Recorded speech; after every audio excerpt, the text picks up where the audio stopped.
তুমি এইটো কি বনাইছা?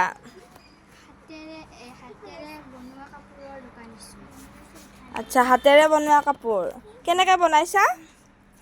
চিলাই মেচিন ঘৰতে চিলাই মেচিন শিকি এখন কাপোৰৰ দোকান দিছোঁ আৰু নিজে স্বাৱলম্বী হ'ব পাৰোঁ, লগত আনকো স্বাৱলম্বী কৰিব পাৰোঁ।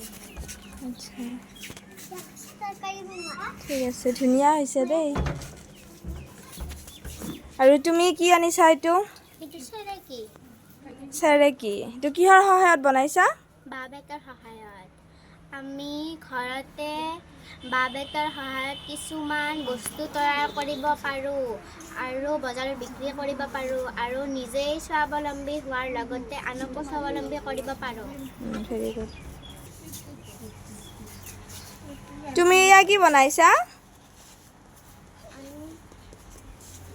পেলনীয়া বস্তুৰ সহায়ত বহুত বস্তু বনাব পাৰি আৰু ঘৰ সজোৱাৰ কাৰণে বনাব পাৰি, বজাৰত বিক্ৰীও কৰিব পাৰি। আচ্ছা, ঘৰৰ পেলনীয়া এইবিলাক কি? কাপৰ সহায়ত আৰু বৰ্ডৰ সহায়ত ধুনীয়াকৈ ফুলদানি বনাই আনিছা ন? ধুনীয়া হৈছে।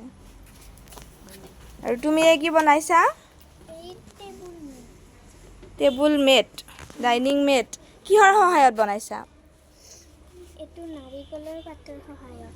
অঁ, আমি ঘৰৰ ওচৰতে পোৱা নাৰিকল গছৰ পাতেৰে ডাইনিং মেট তৈয়াৰ কৰিব পাৰোঁ আৰু সেইবোৰ বজাৰত বিক্ৰী কৰিব পাৰোঁ আৰু আচ্ছা। ঘৰত সজোৱাৰ বাবে নানান ধৰণৰ সঁজুলি বনাব পাৰোঁ।